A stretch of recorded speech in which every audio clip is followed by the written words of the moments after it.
Welcome, everyone, to the third installment of Rebecca and the genre of Gothic. So, I have a few things for you today that are just kind of an interesting aside.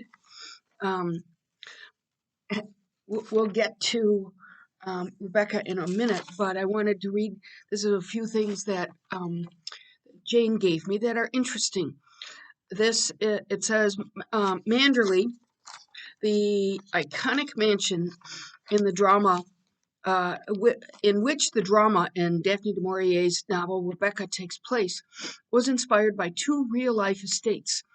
One was Milton Hall near Cambridge, England, where du Maurier spent some of her childhood. The other was a Georgian-style mansion called Menabilly in Cornwall, which du Maurier admired and eventually lived in. Um, then, here's another interesting tidbit.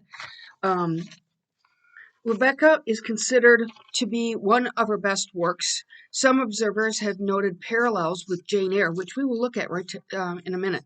Much of the novel was written while she was staying in Alexandria, Egypt, where her husband was posted at the time. It is listed as the 98th greatest fiction book of all time. Isn't that interesting? The book is on the following lists: 7th on the Ideal Library, 25th on the 100 Favorite Novels of Librarians, 28th on the Cohen Book Distributors' Top 100 Books of the Past Century, 44th on the Waterstones Books of the Century, 71st on Radcliffe's 100 Best Novels. And the list goes on quite a bit. I'm not going to read the whole list, but let's see, 100. It's 100 books to read in a lifetime. These are all in spite of the fact that it has often been relegated to B-rated. I told you this, B-rated books. I have another article here that says it's entitled "An Overlooked Literary Genius." It's a question: why Rebecca author Daphne du Maurier deserves revisiting. Literary history owes Daphne du Maurier a fairer shake. Isn't that interesting? Her novels, especially Rebecca, have been read by millions and remain in print several decades after publication. Movie adaptations of her stories, such as The Birds and Don't Look Now, have been ingrained in the culture. Between 1931 and 1977, 46 years, Ms. du Maurier wrote novels, short stories, plays, and biographies. She herself has been the subject of several biographies, and also another biography will be published. I don't have a date on this article, but another one is going to be published by Justine Picardie. Yet you will not find any of Ms. du Maurier's books on the Modern Library's list of the top 100 novels published in English since 1900. She won no prestigious literary prizes. Ms. du Maurier herself lamented that critics considered her a hack-writing, best-selling spinner of yarns. Best-selling authors today often face the same kind of critical hauteur. When Stephen King won a medal from the National Book Foundation in 2003, he said in his acceptance speech, "I salute the National Book Foundation board, who took a huge risk in giving this award to a man many people see as a rich hack." For far too long, the so-called popular writers of this country and the so-called literary writers have stared at each other with animosity and a willful lack of understanding. That's what Stephen King said. A classic book is a book that continues to be read. In 1938, the year Rebecca was published, it was the number 4 bestseller in America. So it's just an interesting aside about du Maurier and Rebecca. This article goes on and says, in the metaphoric back rooms where the literary industrial complex determines what is and isn't classic literature, Ms. du Maurier has 3 strikes against her. She wrote in a middle-brow genre, Gothic romance. Her books were considered nostalgic and escapist. And we're going to watch how she does, in fact, include nostalgia, is because of the I speakers look back. It's often nostalgic. But that's okay. This writer says that that's acceptable. And she was popular with ordinary people, especially women. Ronald Brydon, the Spectator, in the Spectator in 1962, called her books a gloomy brand of entertaining nonsense. Um, but I'm sure you're experiencing the same thing I am. That it's almost it's a page turner. I just keep reading and reading and reading. I haven't read this since I think it was Graduates. Oh no, I read it a couple of years ago. But then there's many years in between, and you forget the level of detail in the writing. We'll look at that today. Although Ms. Du Maurier's writing made her rich, the criticism pained her. She once wrote to a friend, "You don't know how hurtful it is to have rotten, sneering reviews time and time again throughout my life. The fact that I sold well never really made up for them." And then, let's see, in another part, that Ms. Du Maurier's novels are deemed Gothic romances makes them an anathema to the literary elite, says Richard Kelly, a retired professor of English at the University of Tennessee, who wrote in a critical study of her work, "Romances are something you buy at a bus depot to read on a long bus ride," he said in an interview. Isn't that true? Remember those romances, the one with the handsome guy on the front with the woman with the medieval dress on? But this is more sophisticated. Romances and Gothic novels with their ghosts in the cellar and mad women rattling their chains are just easy ways to scare you. But Daphne du Maurier wrote a very sophisticated version of the Gothic novel. I liked that. Um, that her popularity with ordinary readers allowed Ms. du Maurier to live in a manner and setting much like the fictional Manderley of Rebecca may have exacerbated critics' disdain. In a letter to a friend, Du Maurier, on the verge of publishing another novel, said if her agent for once just told everyone that this book has sold no copies and nobody who has looked at it can understand a word, the critics would be nice for once. Kind of sad because I'm really enjoying this book. Ms. du Maurier died in 1989 at the age of 81. As a biographer, Margaret Forster wrote, "It was not the death she hoped for. When my time comes, let me go out like a light and swiftly." Instead, she had, in essence, starved herself because she was no longer able to write. Isn't that sad? Um, so that just some interesting tidbits about the novel and du Maurier, but I think it puts it into context for us because um, it is part of this genre, but I like that this professor said that it's much more sophisticated than the novels. I forget what they're called. I forget what those novels are called. The ones that are really thin with the man that's on the front that's always got that long hair. Um, so let's turn then to a little bit of background. Where's my book? Of for du Maurier. Um, she was born in London, England on May 13, 1907, the second daughter of Gerald and Muriel Beaumont du Maurier. Her father, Sir Gerald du Maurier, was a leading actor of his day, and her grandfather was George du Maurier, author of Trilby, which was published in 1894. The story of a young girl mesmerized by a sinister Hungarian musician named Svengali.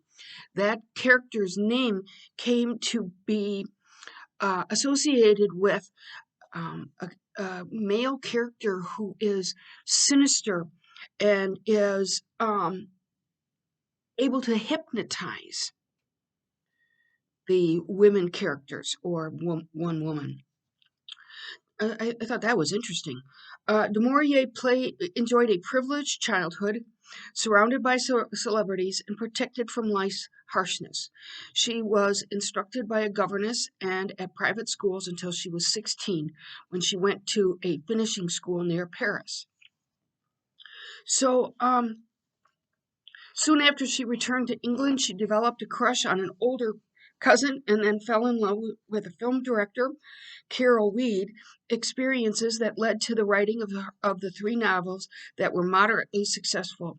Her breakthrough came with the publication of Jamaica in 1936. I think I mentioned that. I've never read that, but I'm inclined to think that maybe I will. A thoroughly romantic historical novel inspired by her discovery of Cornwall, a rugged, wind-swept peninsula of southwestern England that was to be the setting for her most popular works. Her marriage in 1932 to Major Frederick Browning, so she was known as Lady Browning, and her subsequently becoming the mother of three children, created a conflict between her duties as wife and mother and her passion for writing. It was a conflict resolved by spending as much time as she could on her own in Cornwall. So, let's see. Did I need to go on here? Um, it's no. Oh yeah, I read that already. So if we look at the back of the book where she talks about House of Secrets, um, I don't think we examined this. Can't quite recall, but anyway, the House of Secrets is an introduction to her experience when she discovered Menabilly, which she later transformed into Manderley. Um, she says this is on page 392. But in the West Country, Autumn can make herself a witch and place a spell upon the walker. She goes on um, over on page 393. And you will hear when we go to the novel itself, the text, you will hear the echoes of this experience of walking into Menabilly. The drive twisted and turned in a way that I described many years afterwards when sitting at a desk in Alexandria and looking out upon a harsh glazed sky and dusty palm trees. But on that first autumnal afternoon, when the drive was new to us, it had the magic quality of a place hitherto untrodden, unexplored. She says elsewhere that she wrote about Menabilly while she was in Egypt, where the heat was oppressive, and she would take herself back to Cornwall because it was cool and autumnal versus Egypt, which was oppressively hot. I was Scott in the Antarctic. I was Cortez in Mexico. In other words, she was an explorer in this new place. Or possibly I was none of these things, but a trespasser in time. Notice the imagery and the detail, which we are going to see over and over and over. Remember when we were reading Portrait of a Lady, we always would know when James would be developing a character because he would explore that character. He would develop the character in really long passages. And while Du Maurier doesn't do it to that degree, we see a lot of her exploring setting in the same way. The novel, as we will see, and you have noticed, I'm sure, is developed from the first person I speaker, an unnamed woman. She became Mrs. De Winter, but she doesn't have her own name. It's quite curious. She says, what hoofbeats had sounded, then died away, what carriage wheels had rolled and vanished, doublet and hose, boot and jerkin, patch and powder, stock and patent leather, crinoline and bonnet. She's exploring the people who might have walked at Menabilly by listing the kinds of clothing that would have been there. It's very interesting. If you go on to the next page, 394, that's how I signal to myself that I have finished something by taking off the little bits of paper. Little, just love those. On the top of 394, and following the moon's light, we struck through the trees and came out upon the hillside. This is just like Manderley. In the distance below us stretched the sea. Also, we're going to see how important a role the sea plays. She's always looking out onto the sea. Um, Behind us, the woods and valley through which we had come, but nowhere was there a sign of any house, nowhere at all. Remember, and we'll look at this, that it takes her and her then new husband a long time to get up the winding driveway, which she describes as a serpent. It's pretty dark. And then in the next paragraph, perhaps I thought to myself, it is a house of secrets and has no wish to be disturbed. But I knew I should not rest until I had found it. Now remember, she's discovered this while she's walking, and she's actually trespassing on this property. This is not Mrs. De Winter, this is Du Maurier. She says, but the lure of Menabelli was upon me once again. And then over in the middle of page 395, the morning mist was lifting and the sun was coming up above the trees, even as the moon had done last autumn. So she never got to explore it as fully as she wanted to. She looked in the windows, which was really snoopy. But there was no owl, she said this time, but blackbird, thrush, and robin greeting the summer day. I thought it was interesting that there's a blackbird there. And remember, when we looked at the raven, there was something dark about that bird. But not the thrush or the robin. Robin is just a gentle little bird. I edged my way on the lawn, and there she stood, my house of secrets, my elusive Menabelli. And she's just fascinated by this. And she describes the ivy, and she says the house, like the world, was sleeping too. And at the end of the paragraph, no voices would sound within those darkened rooms. Menabelli would sleep on, like the sleeping beauty of the fairy tale, until someone should come to wake her. She wants to be that person. I watched her a while in silence, and this is directly a part of Manderley, and then became emboldened and walked across the lawn and stood beneath the windows. The scarlet rhododendron encircled her lawns to the south, to east, and to west. All right, rhododendrons play a pretty significant role in the setting of Manderley. And notice that they're scarlet, crimson. She calls them blood red later. Behind her to the north were the tall trees and the deep woods. And notice she's defining the house as a she. She was a two-storied house, and the ivy off her would have a classical austerity that her present shaggy covering denied her. There's something interesting, too, about ivy. You probably know this, that if you have a lot of ivy on the side of your house, it can be destructive. It can penetrate the grout and ruin the grout. So there's something about this ivy, while it is maybe a suit of clothing, it is also potentially destructive. At the top of 396, but with all her faults most obvious to the eye, she had a grace and charm that made me hers upon the instant. Notice the tone of mystery. She was, or so it seemed to me, bathed in a strange mystery. She held a secret, not one, not two, but many, that she withheld from many people, but would give to no one who loved her well. And the mystery there is the history of the people who have lived there.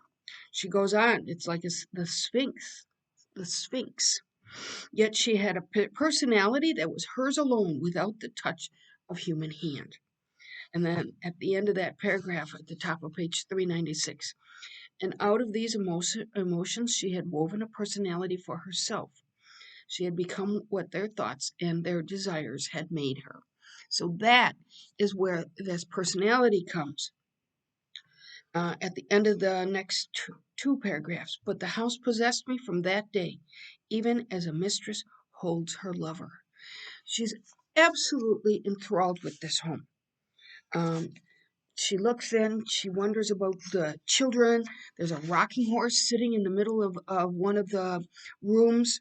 She says there's dust everywhere, the silence of death. Dust, dust to dust, and the silence of death. She says there's a great white owl, and then she said on page 397, um, where was the laughter? Where were the voices that called along the passages? She envisions that they are still there. And in this setting, she creates Rebecca. Some shred of convention still clinging to my nature turned me to respectability. I would not woo my love in secret. So she has made a determination that she's going to go and legitimize her search and go and get permission. She's no longer going to crawl belly to the ground like a slinking thief. Um, she envisions a cavalier found beneath the buttress wall more than 100 years ago. There were 16th century builders, merchants, and traders.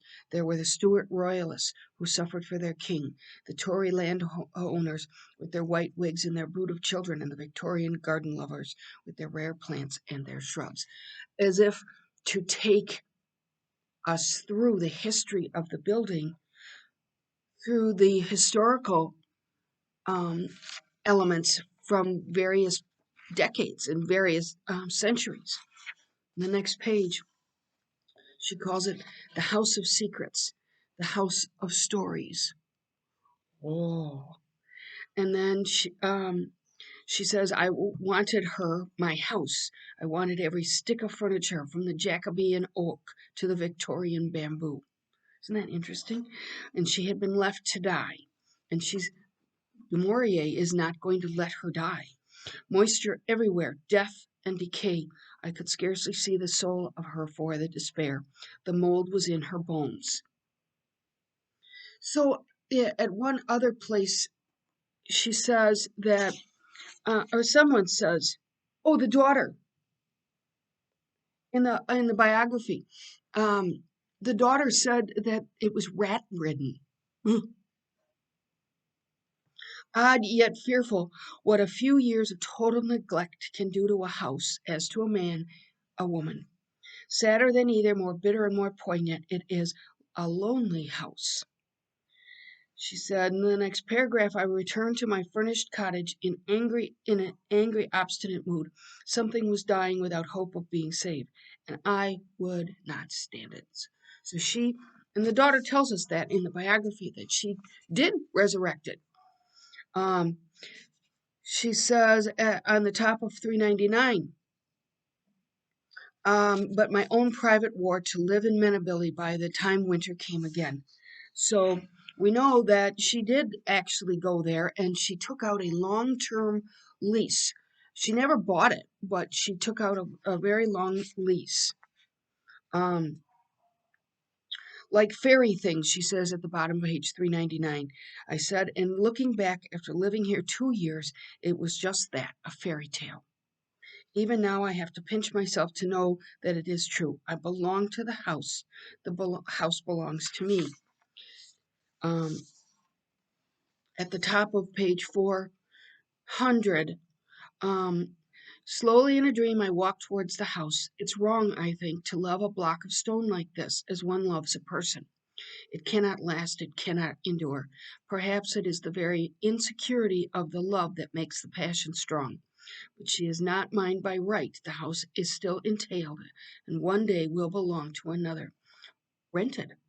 Um, it's as if the house Manderley, as if she imbues Manderley with the characteristics of being a character in the novel. It has its own life. Um, so I'm sure you can hear that Isabel is barking. She wants to be the center of attention. I'm just going to pause it and shut the door so we don't have to listen. Okay, shut the door. She's jealous. Now Daphne, my big fuzzy dog, is the center of the attention. Um, See, Daphne du Maurier was a storyteller who had good stories to tell and knew how to tell them. That's what we're going to look at. We're going to tell how it is that she tells these stories. It is this union of good plot and good style that accounts for her enormous success as a writer of popular fiction. I thought that the parallel between du Maurier and Stephen King was interesting because he is the king of contemporary popular fiction. But as he said in his acceptance speech of a significant award, that he too was relegated to the back pages because he's popular. She also brought to her writing the keen psychological insights necessary to develop believable characters and to explore human conflicts, especially those between the sexes. Such tension helps build suspense, but the element of mystery in a du Maurier story depends even more on her fascination with the deceptiveness of appearances. Add that to your list of things that you're going to look for. The, the deceptiveness of appearances. Our eye speaker is often deceived by appearances. We'll see that. She develops little vignettes of things in her head. She does it all the time, page after page. Little stories of how she thinks things are going to unfold. And they don't, they come out differently. But the element of mystery, oh, I said that. In most of her works, things are never quite what they seem, and no one is above suspicion. Maurier's ability to tell a story is evident in the technique she uses to set mood in the beginning lines. In deceptively simple language, she moves quickly into the story, not only establishing atmosphere, but also creating suspense. There's always this element of mystery. Often she achieves this effect by using a first person narrator to give the story greater credibility.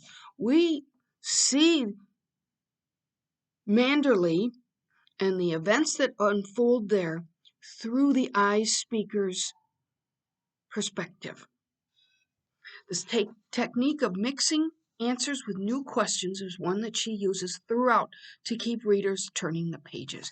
She does, you'll see. Watch out for questions. She actually asks questions. The opening lines of Rebecca establish the atmosphere so palpably that when Hitchcock made the film, he felt compelled to use a voiceover to achieve the same effect. Last night, I dreamt I went to Manderley again. So it is a deceptively simple sentence. It tells us a lot, though. It tells us that she dreamt something. Of course, dreams are mysterious. And she went there again. So she's not there. Seemed to me I stood by the iron gate leading to the drive, and for a while I could not enter, for the way was barred to me, like in Menabilly. Then, like all dreamers, I was possessed of a sudden supernatural powers and passed like a spirit through the barrier before me. Um, Many of du Maurier's characters are as deceived about themselves as they are about others. So look for that in the eye speaker. And that's what I'm going to have to call her for a while. Either that or later on she becomes Mrs. De Winter the Second. So there's this shadow. We already know. I'm not going to give anything away. Du Maurier's interest in the tension between the sexes stemmed from turbulent and confused feelings that characterized her own relationships. Her writing on this conflict also mirrored many of the concerns of women of her day, especially women who achieved independence without feeling quite comfortable with it. Her heroines frequently want to assert themselves but are afraid to take the risk. The I speaker is afraid to take the risk. They defer to men, whom they then resent. The narrator of Rebecca is an example. Her lack of self esteem is reflected in the fact that throughout the book she is only known as Mrs. De Winter, a name she shares with the first Mrs. De Winter, the legendary Rebecca. Can you imagine how hard that must have been for the I speaker? I mean, she's a character, but still, we become immersed in her. The second Mrs. De Winter is half her husband's age and thoroughly uncomfortable in his world.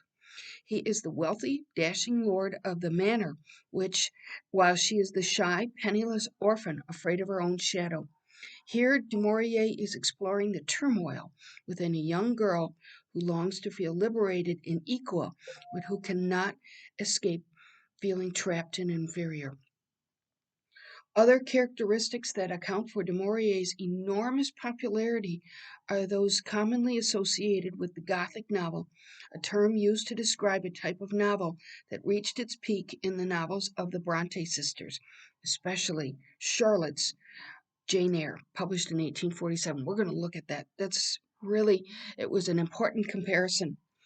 The common ingredients include a remote country house, a poor innocent young girl, usually a governess, a brooding and mysterious older man, and a sinister presence of some sort or other lurking in a remote part of the house. So in Bronte, we've got the mad woman in the attic. In this novel, we have something lurking in the shadows. We don't know yet. Although only Rebecca fits this mold, Du Maurier makes use of the Gothic atmosphere in so many of her other novels. Her influence continues to be felt in such writers as Mary Stuart, Mary Higgins Clark, and Ruth Rendell. So, in my jail classroom, we have quite a wall of library books, and the ones that are the most popular are put in little plastic boxes. Little those ones that you can buy at Costco, or no, at Target, and there's a box for Mary Higgins Clark, and especially my women students love to read those books. Um, Rebecca is the novel that made Daphne du Maurier famous and that remains her best known work. Rebecca has been called a modern Jane Eyre, and there are certainly striking similarities between the two. Um, in each, there is a shy, poor, rather plain heroine who takes up residence in a grand country house. Once there, she is terrorized by strange goings on, falls in love with the master of the house, who is an older man, and lives to see the house. Oh, never mind, I don't want to give it away. The differences are few but important. Du Maurier's heroine is not a governess, but the second wife of a man whose tempestuous first wife, can't read that either. The new wife's shyness is made more painful when she compares herself with the exotic Rebecca. Watch how that unfolds. The I speaker frequently compares herself incorrectly with the great Rebecca. I have a note to myself in the margin, don't read because I think it gives away, so I'm going to skip over it. Du Maurier said that not giving her heroine a name became a challenge. For readers, it has remained the perfect way to suggest the heroine's low self-esteem, especially since the story is told through her eyes. Above all, however, is Du Maurier's superb sense of atmosphere. We will see that. Du Maurier's obsession with Cornwall can be felt in every line, and it is this total sense of place that gives Rebecca its magic. Let's see. I got to be careful here. In an effort to shut out all the stifling heat, I told you this, the harsh light and the teeming masses, she returned in her mind to Cornwall's chill mists and stormy seas, its craggy promontories, and its wind-swept beaches. In her fiction, du Maurier presented a world in which appearances are deceiving. We see the eye speaker unfolding by observing appearances and then getting it a little bit not correct. Events defy explanation and essential mysteries go unresolved. Her superb storytelling skills have blinded critic to the fact that the truly frightening element in her fiction is not the superficial mystery, but the menace just below the surface. Deception, illusion, and uncertainty are the furies that torment her characters. There is a rebel beneath du Maurier's romanticism. So, um,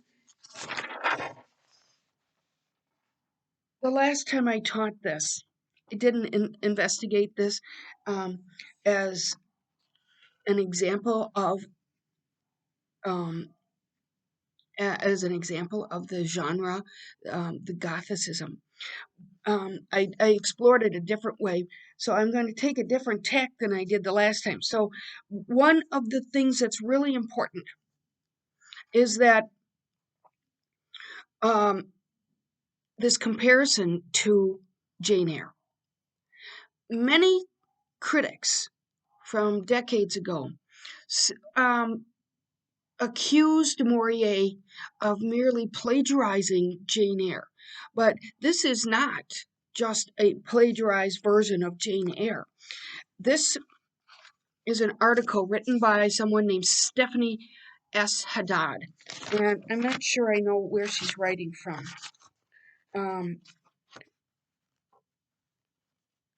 I don't know if you can hear that ridiculous dog is still barking, but she is. The title of this article is Echoes in Gothic Romance, Stylistic Similarities Between Jane Eyre and Rebecca. That is an important part of what this author is going to say. While there are similarities between the novel Rebecca and the novel Jane Eyre, they are similarities within the parameters of the form. But if we look at the novel in its writing, its style, we will see that it is its own novel. So this writer says when Daphne du Maurier's acclaimed Gothic romance novel Rebecca debuted in 1938, it was devoured by female readers of its day. Ultimately, however, criticisms of du Maurier's most famous novel were quick to point out its irrefutable resemblance to another Gothic romance written nearly 100 years prior, Charlotte Bronte's Jane Eyre. Whether it was intentional or not, du Maurier never commented on the novel's similarities, but the evidence speaks for itself, extending far beyond heroines and plot lines. It does include elements of the literary genre of Gothic romance. It is described as a blended form of prose fiction. The Gothic aims to combine the narrative dramatic and the lyric styles of writing into a powerful tale of dark themes, sometimes supernatural elements, and social repression. Common elements of the Gothic novel include, oh wait, I already told you that, the mansion, the supernatural, the inexplicable, overwrought emotions, one or more women in distress, and gloom and humor.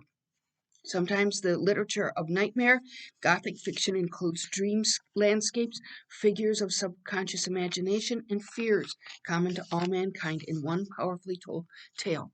So this is a powerfully told tale within the genre of Gothic. So she's within the parameters of Gothic, as is Jane Eyre, but it is not an outright copy of Jane Eyre. Let's see. Okay. This author goes on to quote other critics that say Bronte's fiction was much more than a crude reproduction. Um, So Bronte has also been criticized for being Gothic, a crude reproduction of the Gothic form. Like Bronte, du Maurier employed many of these similar character types and dramatic elements to put her own spin on the Gothic romance when the genre was revived for a second time in the 1930s. Um, du Maurier crafted her own brand of Gothic romance, turning her characters' very anxieties into a form of entertainment for the reader.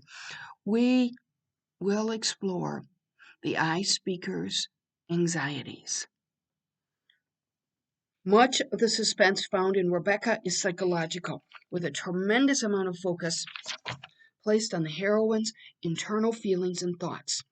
We get the eye speaker's internal feelings. We don't get um, Winter's. We get hers. She's telling the story. It is a revolutionary way to tell a story at the time. In their own ways, Bronte and du Maurier each advanced and shaped what has come to be known as female Gothic. Um, let's see, they include explained supernatural, the importance of narrative perception, and the heroine's connection to the natural world. Well, we certainly see that. The heroine's connection to the natural world is an embodiment of du Maurier's connection to the natural world.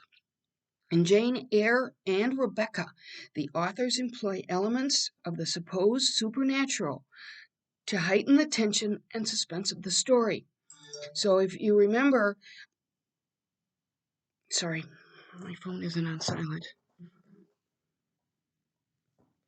If you remember Jane Eyre, um, there were weird goings on and sounds in that house, which was, of course, explained by the fact that there was a mad woman in the attic.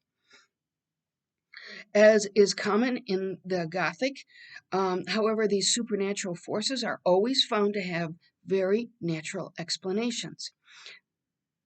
These explained supernatural elements serve their purpose as a literary device without taking the reader to accept improbabilities and elements of the paranormal, as is seen in strictly Gothic works. Think about what we know about Dickens. Sometimes the elements in Dickens remain unexplained, like in the Christmas story. Um, all those ghosts. Do they really see ghosts or are they dreams? We don't know. In Jane Eyre, several supernatural events occur, each working to create a more suspenseful atmosphere. In Rebecca, du Maurier also relies on the explained supernatural to build tension. Explained supernatural within the plot. Although not as overt as a nightmarish encounter, the supernatural elements in Rebecca are often dark feelings or premonitions the narrator explains as she explores her new home at Manderley. So they're explained, things that she can't comprehend at first, partly because she's so naive and young. She fights against unexplained feelings of dread. Then she demonstrates how heavy and foreboding the supernatural presence of Rebecca's ghost seems to be to the eye speaker.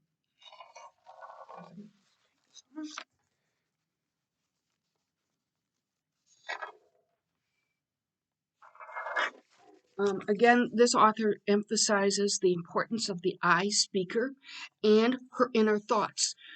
Jane and I, that's what this author calls her, each narrate their respective stories in the first person, meaning Jane Eyre, past tense voice, while also revealing their inner thoughts as they occur.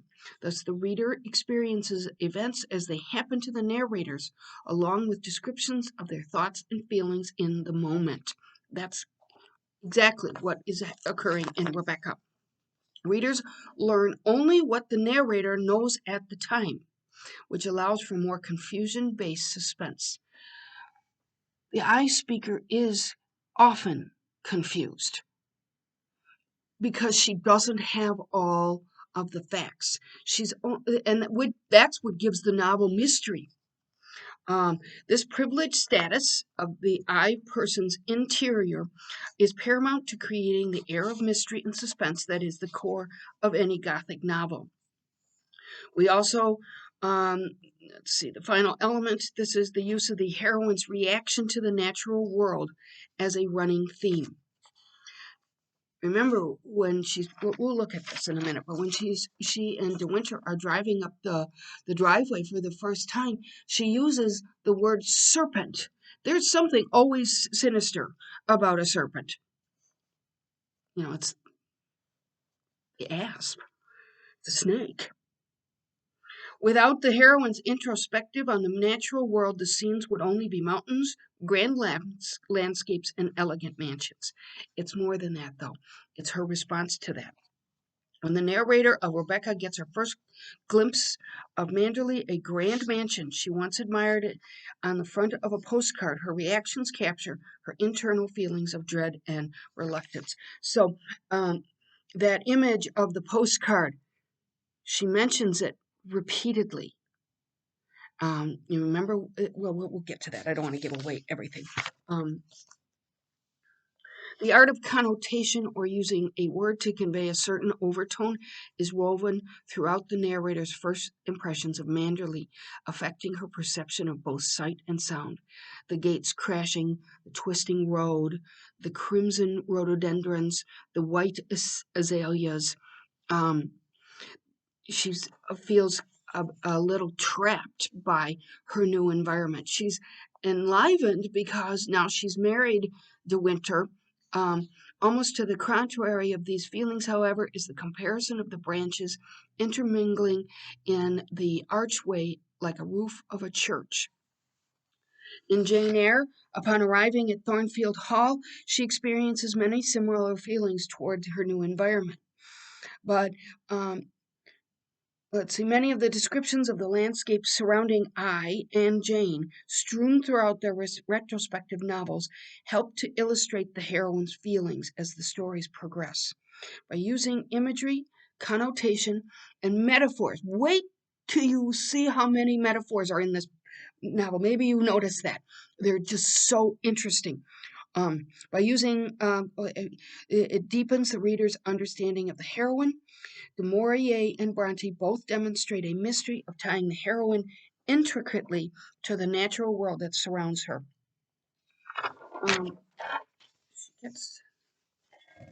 Okay. They are both self-deprecating, marked by her feelings of inferiority. We'll see this. Feeling of inadequacy is only exacerbated by the constant comparisons by those around her to the previous Mrs. De Winter. Mrs. Danvers. Living under the shadow of Rebecca, the narrator struggles against her own anxieties and doubts, as well as an unfriendly staff, to find a way to survive in the chilled atmosphere of Manderley with a man she believes does not and cannot love her. Isn't that sad? With these basic traits in common, Jane and I are the perfect heroines, Gothic heroines for their novels. Storylines riddled with drama and anxiety and the brooding, troubled men that will serve as their Gothic heroes. I'm trying to. Okay, so they both have the Byronic hero, De Winter, and Edward Rochester. They both have these large, grand mansions. They are both orphans. Many of the basic plot points of Rebecca have been cited as uncannily similar to those of Jane Eyre. Other literary critics, however, that the similarities exist purely because of the novel's shared genre and its tropes. That is the point. They have similarities, but it's within the realm of the Gothic characteristics. The men are dark. They have secrets. The secrets are going to be revealed. I'm trying to get to the conclusion here. The women are helpless against their torturer. That's the center of the story. But who is the torturer? In Rebecca, it's Rebecca. In Jane Eyre, it's the mad woman in the attic. The settings of a Gothic romance also serve to heighten the victim's feeling of hopeless isolation. In Rebecca, many metaphors present themselves to the narrator as she navigates the halls of Manderley for the first time. Everywhere she looks, she is met with Rebecca's signature, embroidered initials, her friends and servants, her possessions, even the little um, feminine office where the first Mrs.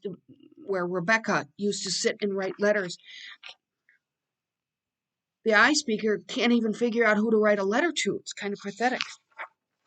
All right, but here's my conclusion. Um, At the key moments throughout Jane Eyre, disembodied voices and crazed laughter are both used to create supernatural undertones to imply some unknown impending doom. In Rebecca, the features of the weather are most often used to imply the character's feelings in the mood. However, this author then concludes when the rhetorical devices and tropes of Gothic romance are considered in conjunction with the similarities of plot structures and characterizations, it is clear that Rebecca is much more than a mindless copy of Jane Eyre. Indeed, Bronte's and du Maurier's works stand today as classic examples of the Gothic romantic tradition that has evolved over the course of 3 centuries, still luring readers into their dramatic and suspenseful mysterious worlds. So, yes, there are similarities, and many people have taken du Maurier to task for that.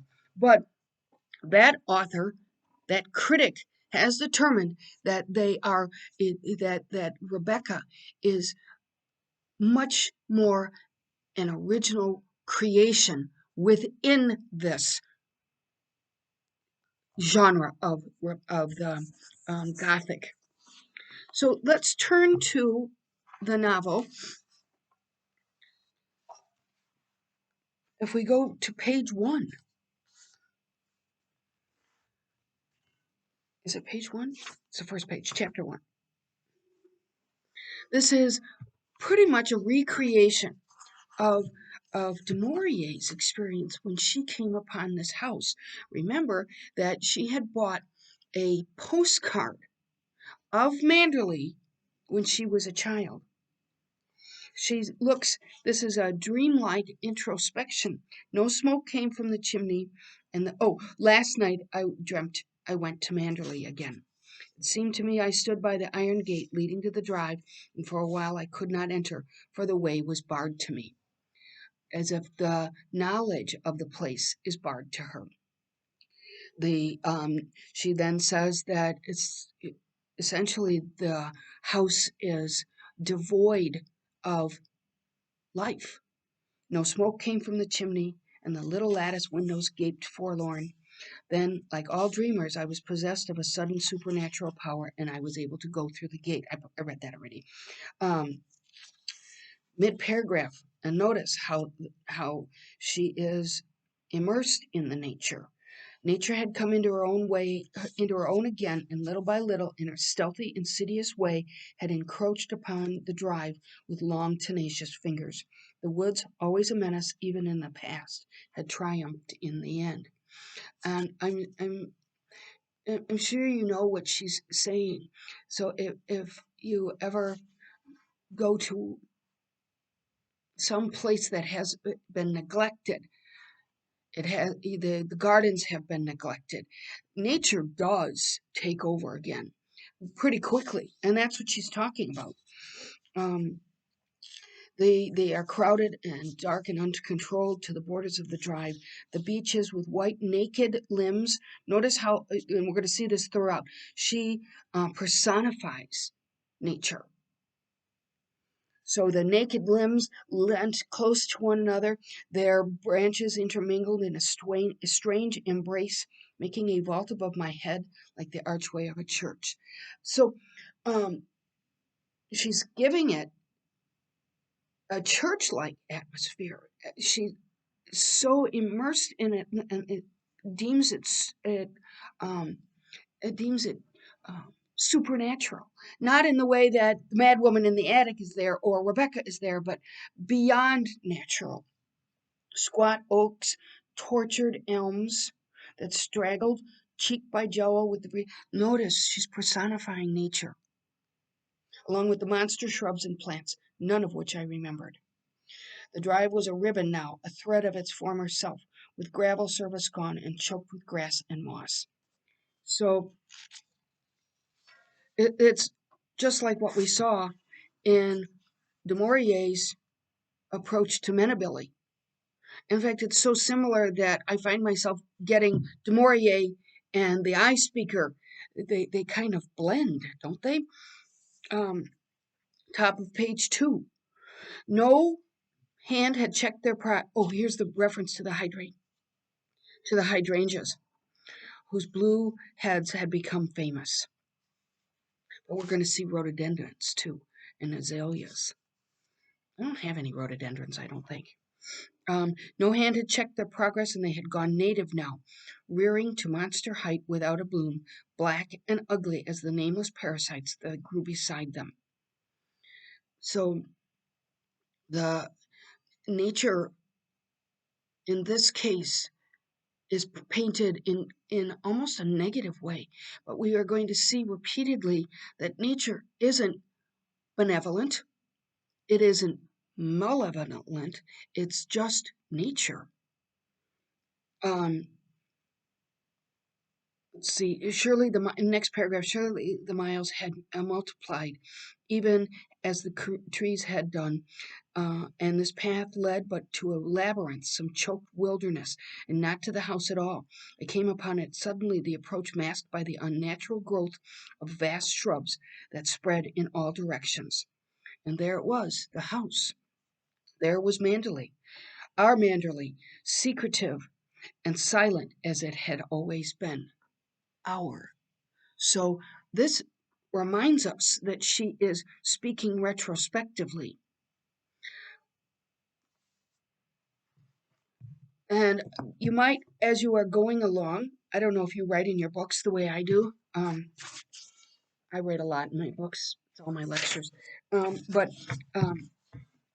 you might, as you go along, notice or even circle or underline every time she mentions the sea. She's on a peninsula that abuts the sea.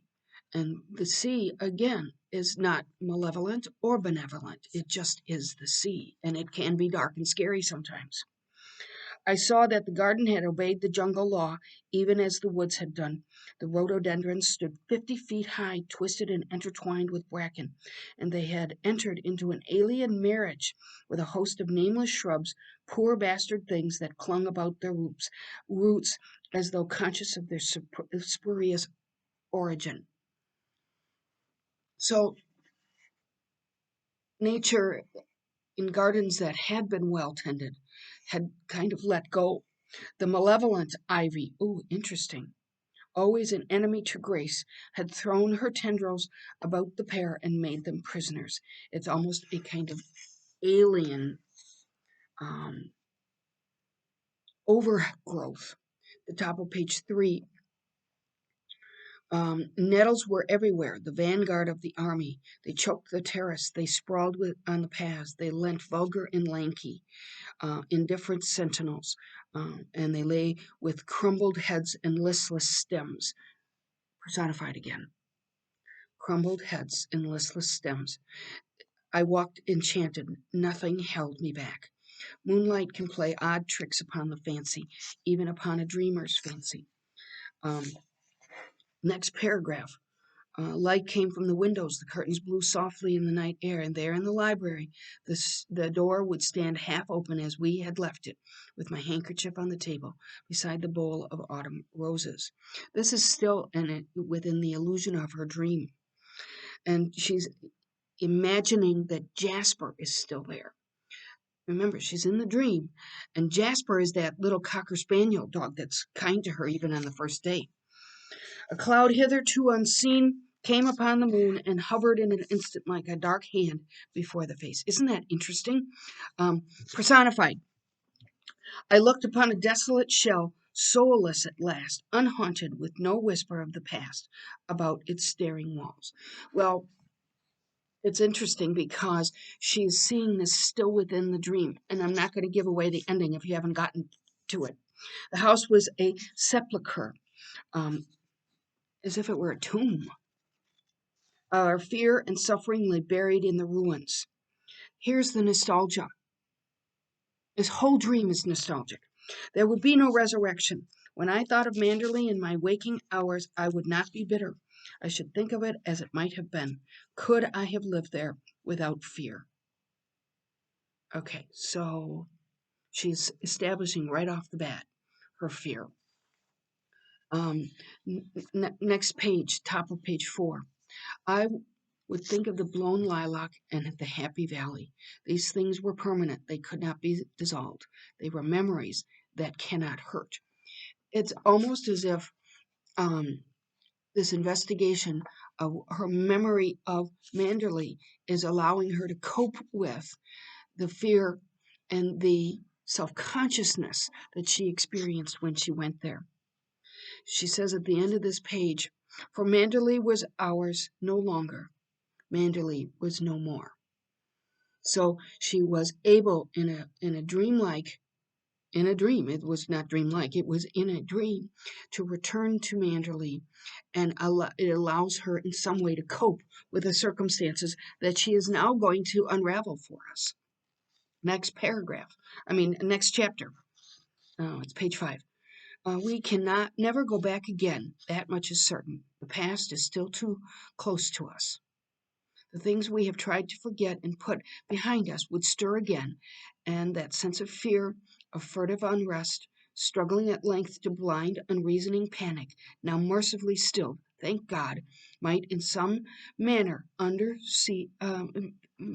unforeseen become a living companion as it had been before. So she has returned to her own introspection of her memory of Manderley. Um, she hints at the bottom of this page, we have both known fear and loneliness and very great distress. Who's both? Well, it's she and her husband. But this is in the future. One of the things that we're going to see quite a lot is Du Maurier playing with time. And it may at first be a little bit difficult to go back and forth, but she gives us plenty of hints so we can figure it out. We, all of us, have our particular devil who rides us and torments us, and we must give battle in the end. We have conquered ours, or so we believe. We meaning she and Maxime. The devil does not ride us anymore. We have come through our crisis, not unscathed, of course, and we have paid for freedom. At the top of the next page, happiness is not a possession to be prized. It is a quality of thought, a state of mind. Let's see, what do I need? She talks about in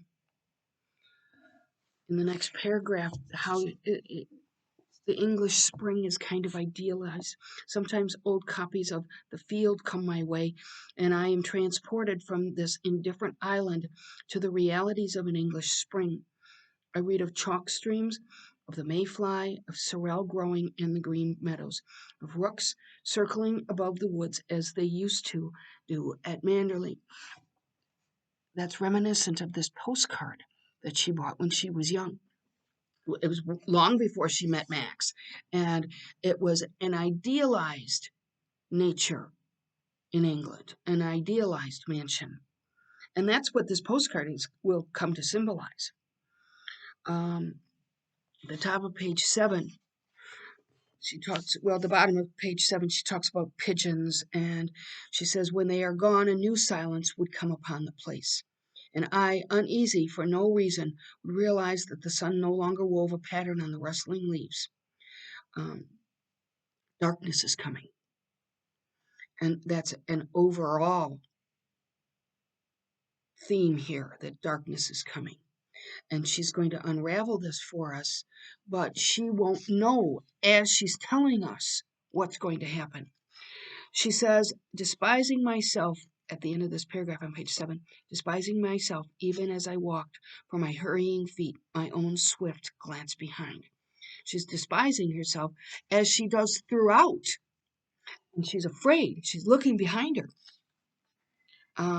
Next paragraph. We were saved a retreat into the past, and I had learnt my lesson. Read English news, yes, and English sport and politics and pomposity, but in the future keep the things that hurt to myself and alone.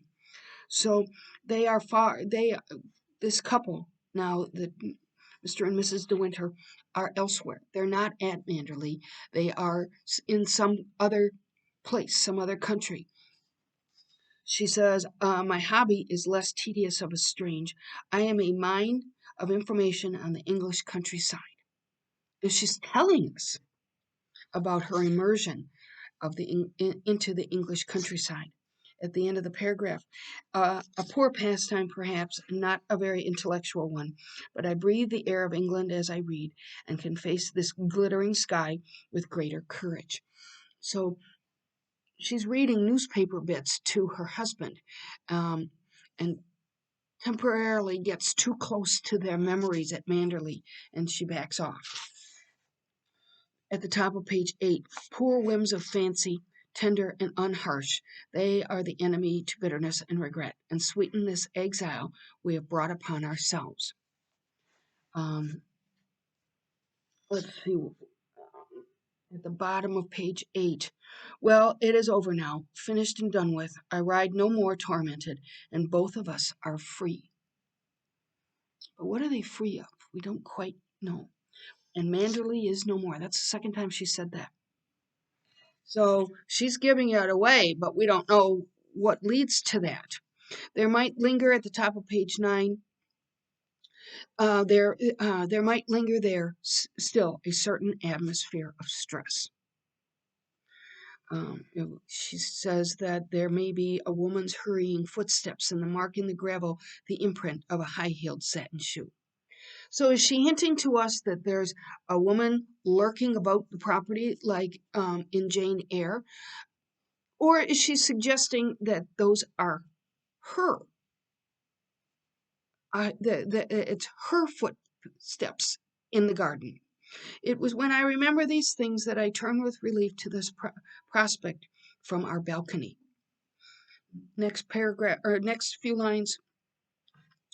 At the moment, it inspires me, if not with love, at least with confidence. And confidence is a quality I prize, although it has come to me a little late in the day. Telling you that she's really unsure of herself. I suppose it is his dependence on me that has made me bold at last. We don't know what that's all about. At any rate, I have lost my diffidence, my timidity, my shyness with strangers. I am very different from the self who drove to Manderley for the first time. She was, remember, awkward, unsophisticated. She was in a class not up to Max, and remember that in certainly in this part of the century, class was still an important element needing to be explored. She was hopeful and eager, handicapped by a rather desperate gaucherie, and filled with an intense desire to please. It was my lack of poise, of course, that made such a bad impression on people like Mrs. Danvers. Oh, she's sinister. If you look at the top of page 10, she would make for her usual table in the corner of a restaurant close to the window and lifting her lorgnette to her small pig's eyes. She's talking about Mrs. Van Hopper. Pig's eyes. And she describes her that way a couple of times. Her pig's eye survey, you know what a lorgnette is, right? It's the little glasses with on the stick, and here she is peering around. That's Mrs. Van Hopper. Enemy, yeah, she calls the lorgnette the enemy to people's privacy. Okay, so that tells you something about Mrs. Hopper. She's a snoop. Then in the next paragraph on page 10, she did not She need not have disturbed herself, for the waiter, with the uncanny swiftness of his kind, had long sensed my position as inferior and subservient to hers. So we're going, especially um, in her retrospect, she frequently describes herself as being um, not worthy. End of this paragraph. Um, and her position is inferior and subservient because she has no other prospects. She's poor, she's uneducated, she is an orphan, so she is dependent on the benevolence, so to speak, of Mrs. Van Hopper, and so the eye speaker is a paid companion making £90 a year. It's not very much. Um, how young and inexperienced I must have seemed, and how I felt it too. One was too sensitive, too raw. There were thorns and pinpricks in so many words that in reality fell lightly on the air. So she's so self conscious that she frequently maybe overreacts to Mrs. Van Hopper's condescension. And then in walks Max de Winter. We know that Mrs. Van Hopper is going to latch on to him because he's a good prospect, as a social prospect. That's all that Mrs. Van Hopper does is increase her social prospects. You've heard of it, of course. He looks ill, doesn't he? They say he can't get over his wife's death. So this lays a little crumb of explanation for Rebecca's role in Max de Winter's life. And frequently, the eye speaker takes these little crumbs and weaves tales of how she thinks things unfold. Look at the top of page 12. I wonder what my life would be today if Mrs. Van Hopper had not been a snob. Funny to think that the course of my existence hung like a thread upon the quality of hers. Her curiosity was a disease, almost a mania. But it's because of that the eye speaker becomes introduced to Max. And the eye speaker describes Mrs. Van Hopper's um, interaction with Max as he is her victim. She's describing her method of attack. Her method of attack was so downright and sudden that there was seldom opportunity to escape. So Mrs. Van Hopper collecting um, social contacts. Sometimes she would employ me as a bait to draw her prey. Notice that language at the top of page 13. She is debating her method of attack, and I could tell by her abrupt manner and the way she tapped her lorgnette against her teeth. Isn't that awful? That she was plotting her next social conquest, which is Max. Next paragraph. I saw then that her plans were formed, and the nephew was to be the means and introduction. She's got this nephew's letter. Not for the first time I resented the part I must play in her schemes. Like a juggler's assistant, I produced the props, and silent and attentive, I waited on my cue. Notice how subservient she is. A few lines later, tact was a quality unknown to her, discretion too, and because gossip was the breath of life to her, this stranger must be served for her dissection. I wish I had the courage to go by the service staircase, and so by roundabout way to the restaurant, and there warn him of the ambush. But she does not have the courage. And so quickly she's revealing to us how subservient and how much she lacks confidence. And Mrs. Van Hopper, while she, like a large, complacent spider, spun her wide net of tedium about the stranger's person. Wow, that's really intense language, isn't it? Next page at the top of 14. Mr. De Winter is having coffee with us. Go and ask the waiter for another cup, she said, her tone just casual enough to warn him of my footing. It meant I was a youthful thing and unimportant, and that there was no need to include me in the conversation. She always spoke in that tone when she wished to be impressive. So again, she's put in her place, which is a lower class. The abruptness showed that I could be safely ignored. The top of page 15, there's a description of De Winter as if he is a portrait in a gallery. That's interesting, isn't it? Let's see.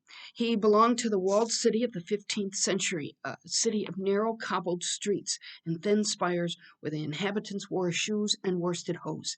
His face was arresting, sensitive, medieval in some strange, inexplicable way, and I was reminded of a portrait seen in a gallery I'd forgotten where of a certain gentleman unknown.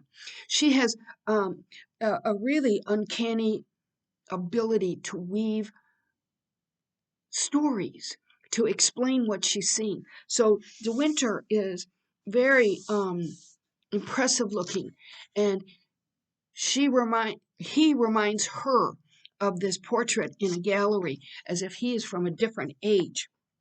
I heard Mrs. Van Hopper give her fat, complacent laugh. If Billy had a home like Manderley, he would not want to play around Palm Beach. I'm told it's like fairyland. There's no other word for it. So, um, she's referring to Manderley as fairyland. Well, in fact, it becomes like fairyland, especially in the postcard, which keeps appearing.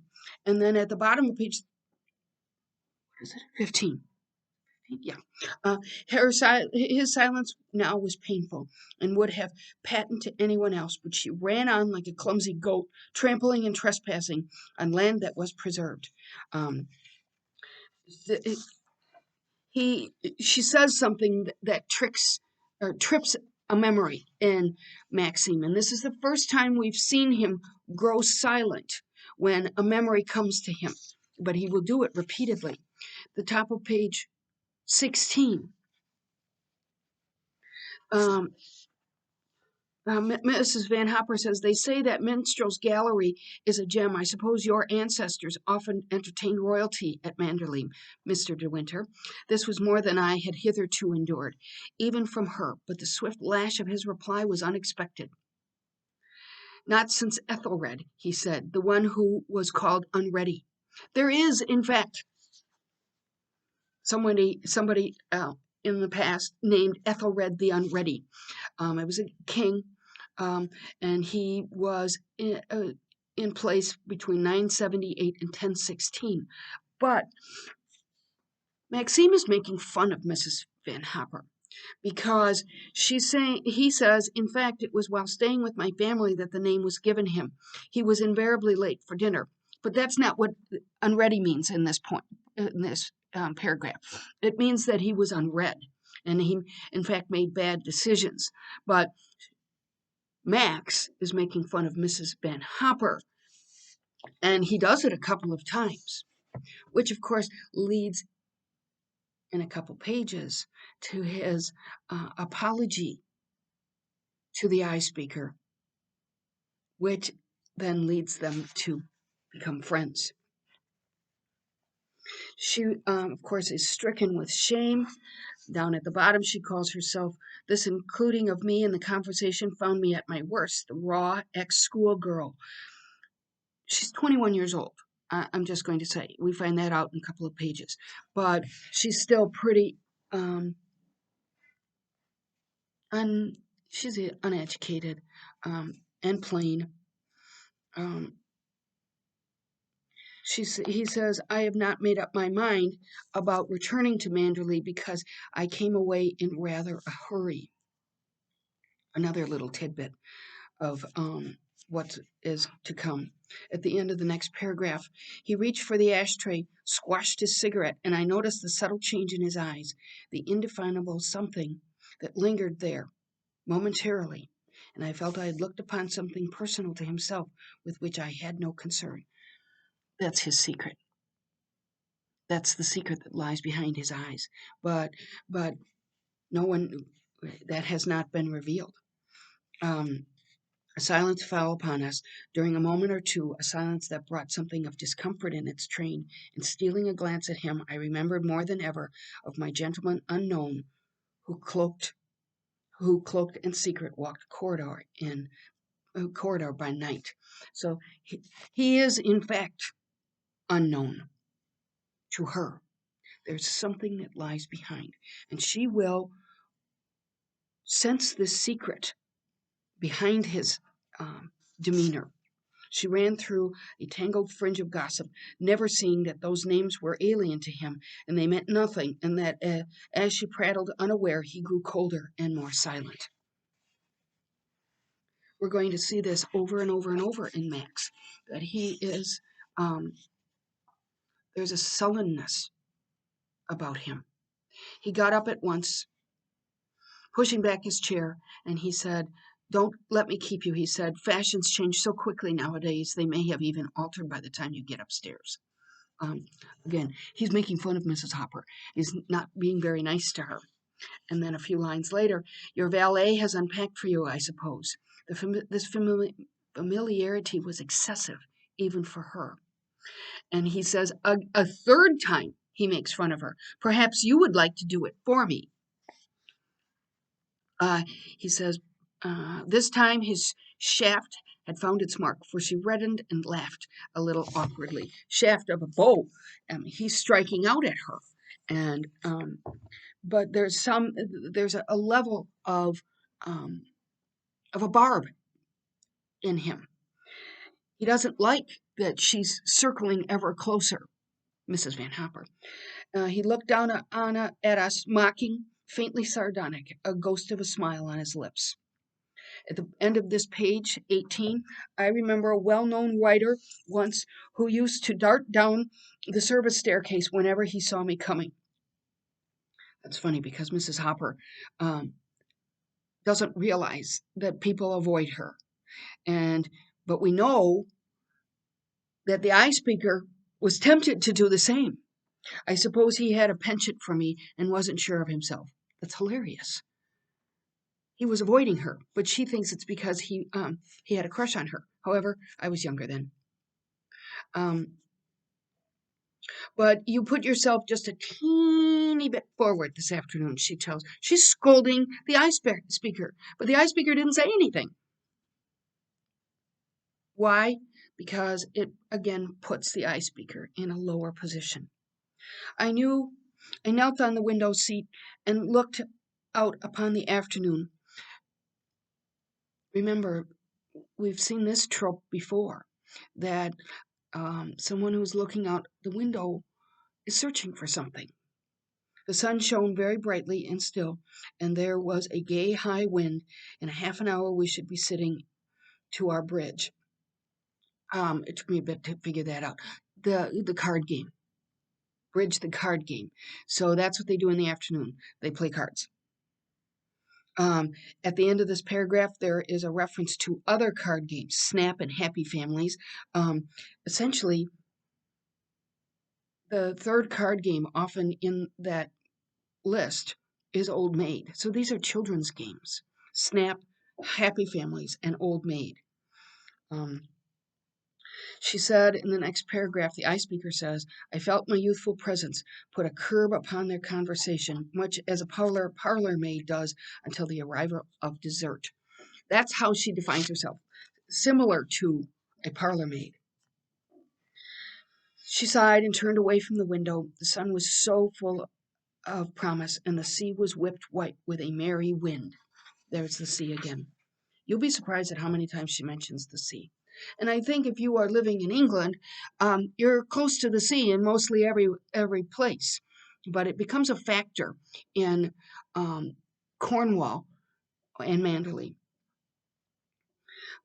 "Forgive me," he says on the next page. This is his apology.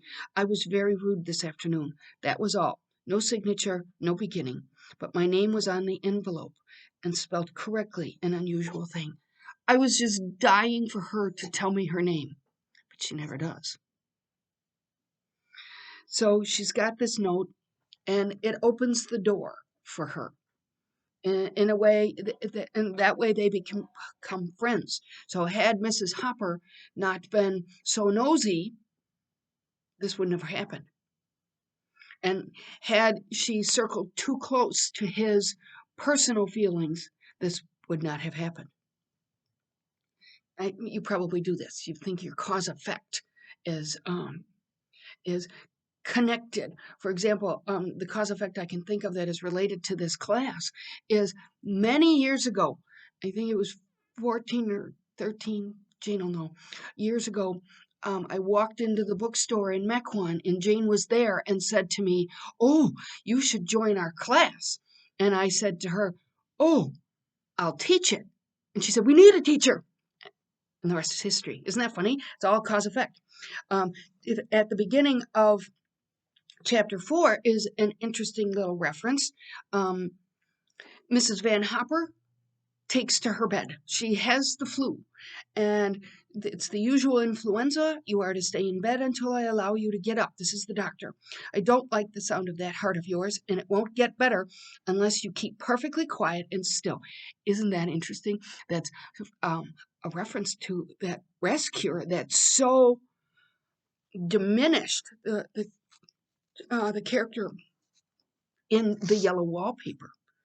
Down at the bottom of page 21, it was a situation for which I was ill trained.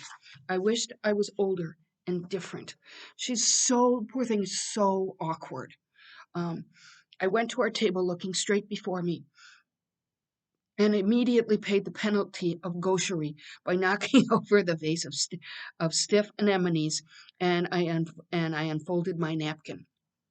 So she's so awkward. You know how this happens. You get more and more awkward, and then you knock over something. So now she's got water all over. And then she says, or Max says, "Please join me." Well, her table is soaking wet.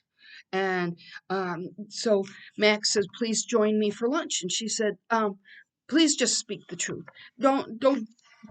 You don't have to be polite to me." Is always taking that self-deprecating point of view. On the top of page 23, I ought to be flattered again. I ought to be flattered then, he said. Why should she consider me of any importance? I hesitated a moment before replying. I think because of Manderley. He doesn't think himself all that important, although he is, for sure, the lord of that manor. But I think what he's trying to do, or what Du Maurier is trying to do, is tell us how withdrawn he was. He doesn't think he's of any social importance, and he didn't know any of those names that Mrs. Hopper was dropping. He did not answer, and I was aware again of that feeling of discomfort, as though I had trespassed on forbidden ground. There's that secret, that whatever is back there that she doesn't know about. I wondered why it was that this home of his, known to so many people by hearsay, even to me, should be so inevitably silence him, making it, as it were, a barrier between him and others. That's an important point. Something has created a barrier. It was let's see. I thought of a picture postcard. There's the postcard that I had bought once at a village shop when on a holiday as a child in the West County. It was the painting of a house, crudely done, of course, and highly colored, but even those faults could not destroy the symmetry of the building. When she drives up with Max the first time, she notices the symmetry of it. The wide stone steps before the terrace, the green lawns stretching to the sky. That directly echoes Maurier's approach to manability. Maybe there was a few lines later. Maybe there was something inviolate about Manderley that made it a place apart. It would not bear discussion. She wonders, incorrectly, if this place is a safety zone for him, and you can't penetrate the safety zone. Daphne's making herself known. Can you hear that? She's not really a friend, I told him. She's an employer. She's training me to be something, a thing, training me to be a thing called a companion, and she pays me 90 pounds a year. Well, there's her position. She's an employee. And the reason that Daphne is making those noise is that she has brought me by her ball, and I'm sitting on it. The top of page 24. I did not know one could buy companionship, he said. It sounds a primitive idea, rather like the Eastern slave market. It's probably true. I looked at him over my glass of citronade. I think that's lemonade. It was not easy to explain my father, and usually I never talked about him. He was my secret property, preserved for me alone, such as Manderley was preserved for my neighbor. Interesting, isn't it? Somehow, Du Maurier has put us in the position to observe the gradual unfolding of this friendship, and we are told that the eye speaker entrusts Max with this description of her father. She finds it just unrolling. At the end of the next paragraph, for some reason I felt impelled to speak because his eyes followed me in sympathy like the gentleman unknown. It's a third reference to Max as the gentleman unknown, and telling us that the core of him is not known to us or to the eye speaker.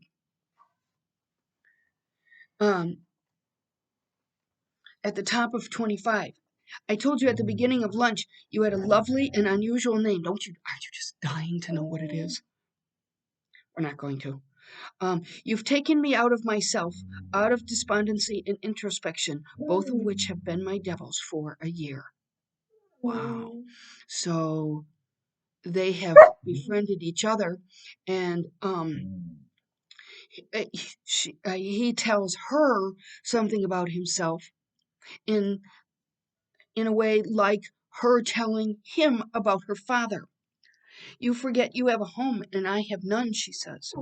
The moment I spoke, I regretted my words, for the secret, inscrutable look came back in his eyes. It's like this cloud fogs him. And then next paragraph, an empty house can be as lonely as a full hotel, which is where they are right now. But something held him back, some phobia that struggled to the surface of his mind and won supremacy. That's the mystery, right? At the bottom of this page, I could be off there by 3 o'clock with my sketchbook and pencil, and I told him as much, a little shyly perhaps, like an untalented person's with a pet hobby. Self-deprecating, it's always there. At the top of page, at the top of page 26, in the middle of the paragraph, she says, it was so blatantly the type of thing that she would do herself, and I did not want him to bracket us together, meaning the eye speaker, Mrs. Hopper. I had already risen in importance from my lunch with him. With the waiters. Isn't that interesting? At the end of the paragraph, I found the change depressing. It made me despise myself. I remembered my father and his scorn of superficial snobbery. And she knows. She knows what her social position is. At the bottom is just a quick description of the dressmaker. Let's see. But that's just a description of the dressmaker. At the top of page 27, you are not made for that sort of job. You are too young, for one thing, and too soft. Blaze and her commission, that's nothing. Blaze is the name of the dressmaker, and the dressmaker attempted to tip the eye speaker. That's nothing, he says, the first of many similar incidents from other blazes. You will either have to give in or become a sort of blaze yourself, or stay as you are and be broken. So it's not very hopeful, but they seem to have a kind of friendship. There's a friendship blooming down at the bottom of page 27. But even as he spoke, I remembered those advertisements seen often in good class magazines where a friendly society demands succor from a young women in reduced circumstances. That's her. Well, how many times have we seen women in reduced circumstances in all the reading that we've done? And then I saw myself, useless sketchbook in hand, without qualifications of any kind, stammering replies to stern employment agents. How old are you? He said. And when I told him, he laughed. We do find out that she's 21. Um, Not for a couple of pages, though. A pity we can't change it over. Go upstairs and put your hat on, and I'll have the car brought round. Um, so their friendship develops. It's on the top of page 28. Um, Here's a reference to the sea again. I can see the rippled sky, fluffy with cloud, and the white whipped sea. I can feel again the wind on my face. So she's returned to retrospect. And hear my laugh, and this and his that echoed it. It was not Monte Carlo I had known, or perhaps the truth was, it pleased me better. There was a glamour about it that had not been there before. I must have seen it before with dull eyes. So you notice here that the weather reflects what she feels. That's her memory of it. The harbor was a dancing thing with fluttering paper boats, and the sailors on the quay were jovial, smiling fellows, merry as the wind. But what has happened is that she now has a lighter view of herself, and so what her memory is of a lighter view of Monte Carlo. She says, in spite of her shabby clothing, I was a person of importance. I was grown up at last. That girl who, tortured by shyness, would stand outside the sitting room door, twisting a handkerchief in her hand, while from within came that bubble of confused chatter so unnerving to the intruder. She had gone with the wind that afternoon. So she's gained some confidence. There's some references to the cars. There's a Daimler, which is a Daimler Chrysler, and then this car had the wings of Mercury. I don't know if that is a precursor to the Mercuries of today, but I just thought that was interesting. At the top of page 29, the danger pleased me because it was new to me, because I was young. The man of yesterday wrapped in his secret self. That's what she sees of him. Next paragraph at the end, in the middle, she mentions the sea again, like a crinkled chart. Um, Notice the analogies, by the way, like a crinkled chart spread to the horizon and lapped the sharp outline of the coast, while the houses were white shells in a rounded grotto, pricked here and there by a great orange sun. We knew another sunlight on our hill, and the silence made it harder, more austere. A change had come upon me, a change had come upon our afternoon. It was not the thing of a gossamer it had been. The wind dropped, and it suddenly grew cold. So the sun is going down. But perhaps, perhaps this friendship will die out. We don't know. In the next paragraph, well, we do know if we've gotten that far, but he himself was so lost in the labyrinth of his own unquiet thoughts that I did not exist. He had the face of one who walks in his sleep, and for a wild moment the idea came to me that perhaps he was not normal, not altogether sane. That's because of his secret thoughts. There were people who had trances. He wonders, she wonders if he's off his rocker. But again, she frequently misjudges situations. I had misjudged him, of course. There was nothing wrong after all, for as soon as I spoke it the second time, he came clear of his dream and began to apologize. That's that dark reverie. Page 30 in the middle of the page. I wondered what had driven him to this retreat into the past, with me an unconscious witness of his mood. What gulf of years stretched between him and that other time?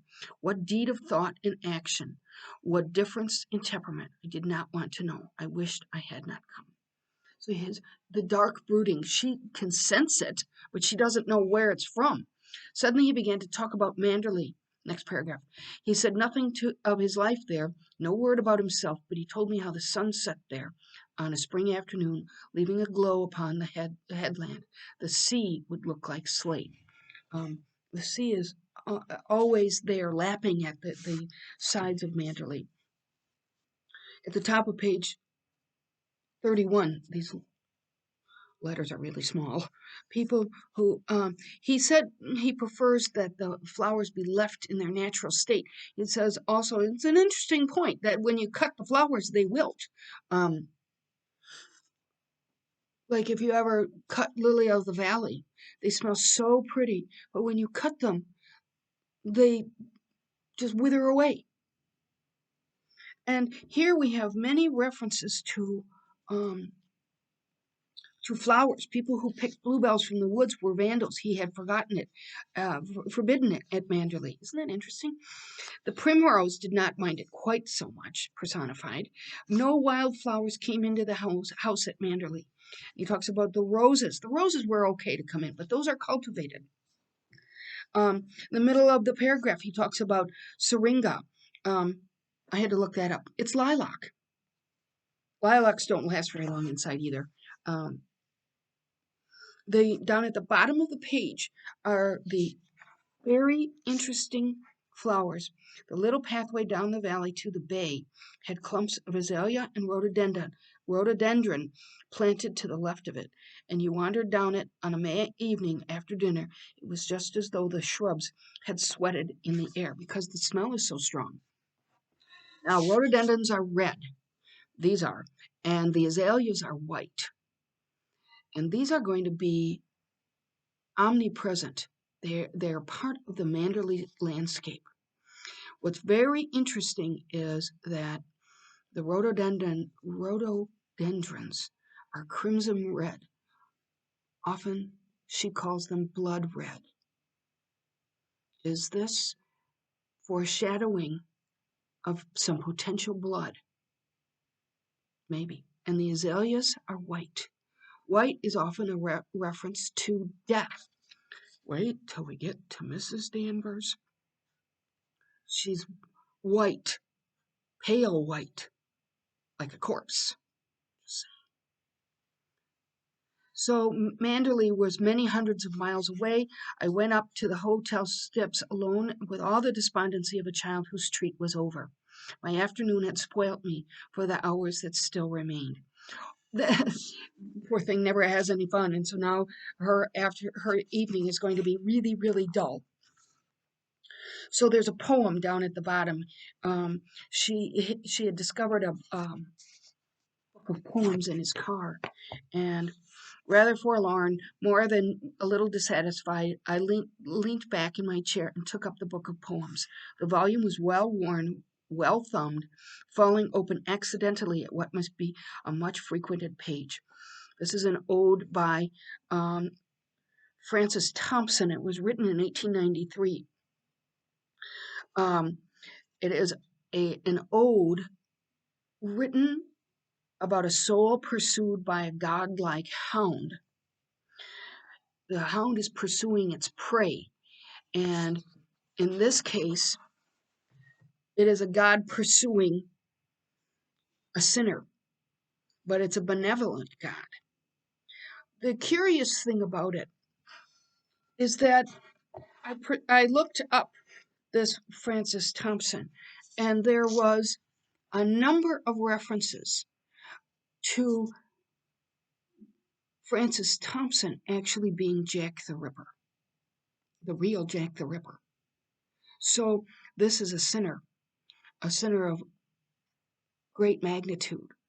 And why is this poem so marked or so open to this passage? Why is that book there in that place? She asks questions. What hound of heaven had driven him to the high hills this afternoon? And then she says, what footsteps echoed in his mind? What whispers? What memories? And why, of all poems, must he keep this one in the pocket of his car? Oh, I don't know. I wished he were less remote, and I anything but the creature that I was in my shabby coat and skirt, my broad-brimmed schoolgirl hat. I'm trying to get to I am getting to the end of the chapter. As usual, I get behind, and so I'm going to talk for another 2 minutes, and then we can close. If he loved it all so much, why did he seek the superficial froth of Monte Carlo? There's a question. He had told Mrs. Van Hopper he had made no plans. He came away in rather a hurry, and I pictured him running down the pathway in the valley with his own hound of heaven at his heels. This is her supposition of what's behind the mask. And down at the bottom, there's a reference to, let's see, I shut the book with a snap and put it away under my gloves and stretched to the nearby chair.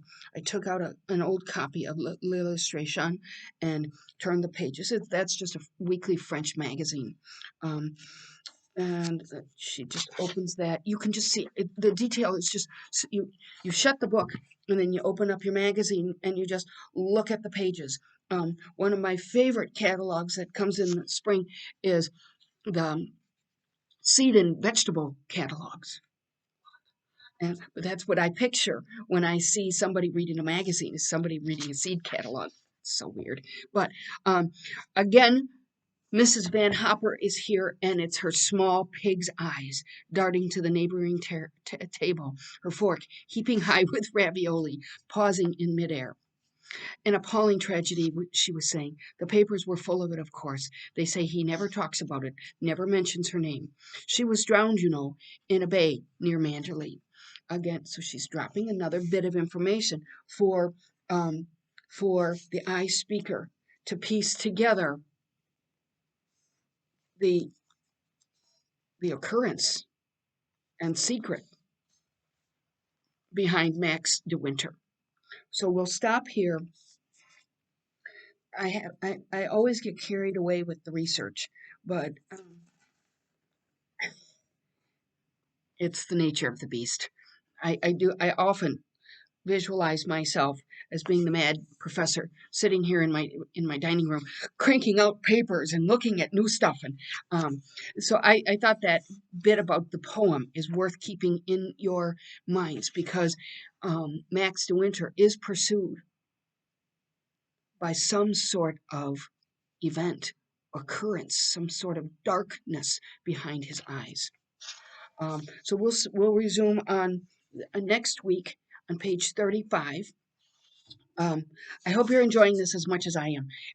I was telling this to Jane, that my favorite book is always the one that I'm teaching, and right now this is my favorite.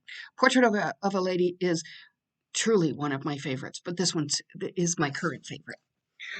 So that's all I have for you today, and I will see you next week. Feel free to email me if you have a question.